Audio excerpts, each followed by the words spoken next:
edifício aqui todo de família Arns e dentro do gabinete Henny Eman Uno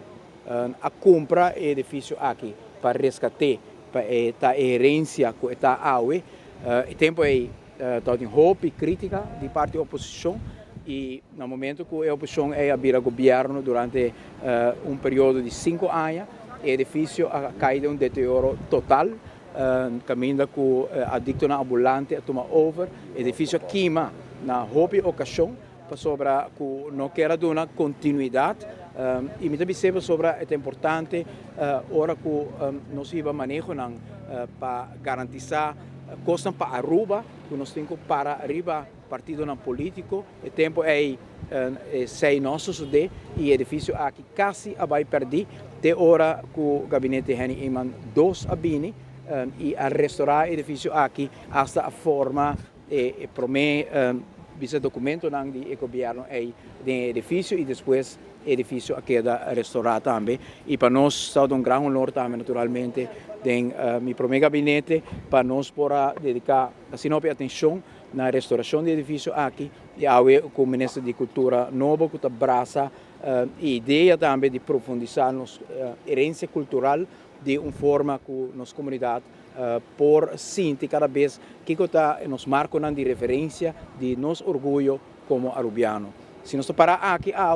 nós mira uma sala de parlamento de país Aruba, nós mira um edifício de governador de país Aruba, nós mira um edifício de governo de país Aruba, para sobretudo em arubiano que no momento que nós quer a desassi de edifício monumental assim com a lanta para e visa que sabe que da parte de herência cultural do país Aruba, mas da parte de nossa identidade como arubiano e mas da parte também de fundeixe para revitalizar o centro de cidade. Passou diante do hotel tem hope edifício de comércio bonita que está competir enormemente com o centro de cidade. Se o centro de cidade perde seu aspecto histórico, eu irei ter outro shopping mall que tem que competir com outro shopping mall e sei no total o qual nós queremos para o centro de cidade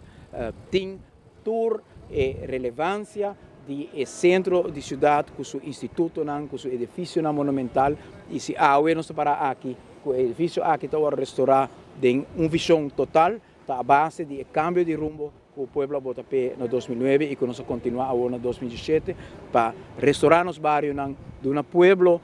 o qual o povo merece restaurar no centro de cidade, nos Caia Grande, o trabalho sumamente grande que os colegas também com Linha Park que está acoplar na restauração de Bestus Cantor, com o edifício novo de Bestus Cantor, com o tour e restauração de Fort Southman e ex-arqueológico museum, tour também uma totalidade que está dando a cada arubiano orgulho especial que o nosso país tem seu marco de referência, nós temos himno, nós temos bandeira, nós temos governo, nós temos governador, nós temos próprio parlamento e nós temos edifícios em quais a gente queda edificar para sempre também.